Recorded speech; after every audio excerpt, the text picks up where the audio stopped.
Speaking Part 1. 1. Can you describe the area where you live? I reside in a vibrant urban neighborhood that's a mix of old and new cities. The streets are lined with charming historical buildings, but there are also modern cafes and boutiques popping up. It's a lively area with a strong community vibe, and everything I need is within walking distance. 2. What do you like about your neighborhood?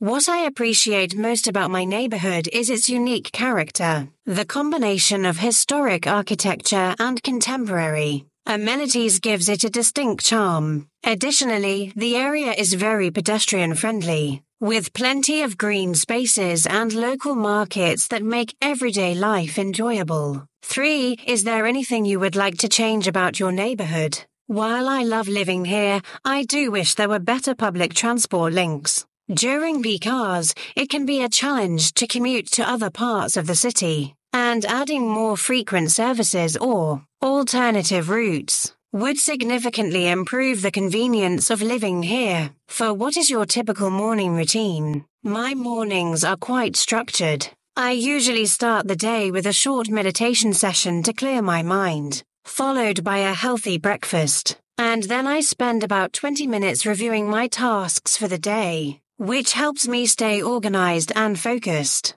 5. Do you think breakfast is important? Absolutely. I consider breakfast to be the most important meal of the day. It not only provides the necessary energy to kickstart my day, but also helps me maintain concentration and productivity throughout the morning. 6. How has your morning routine changed over the years? My morning routine has become more disciplined over the years. In the past, I would often skip breakfast and rush out the door, but now I prioritize my mornings as a time for self-care and preparation, which has made a significant difference in my overall well-being. Speaking Part 2. Describe an enjoyable journey by public transport. One of the most enjoyable journeys I've ever had by public transport was a train trip I took last summer. I went to Kyoto, a city known for its rich history and beautiful temples. I was traveling with two close friends, and we decided to take the scenic route by train instead of flying. The journey itself was a highlight.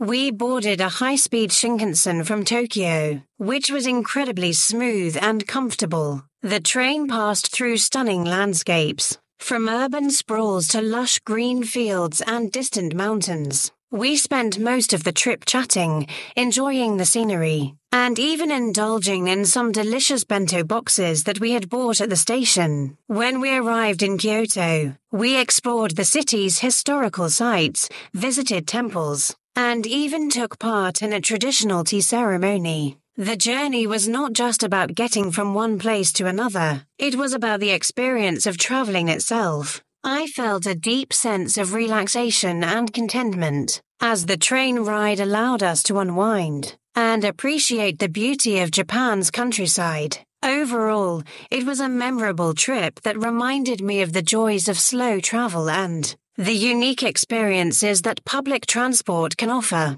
Speaking Part 3. 1. Why do people choose to travel by public transport? People often choose to travel by public transport because it is cost-effective and convenient. In many cities, public transport systems are well developed, allowing for easy access to different parts of the city. Additionally, using public transport reduces the stress of driving, especially in congested areas. It's also environmentally friendly, as it reduces the number of vehicles on the road, thereby lowering carbon emissions. 2. Why do more and more people like to travel by plane? Air travel has become increasingly popular because it is the fastest mode of transport for long distances. With the rise of low-cost airlines, more people can afford to fly, making it accessible to a wider audience. The convenience of reaching far-off destinations in just a few hours,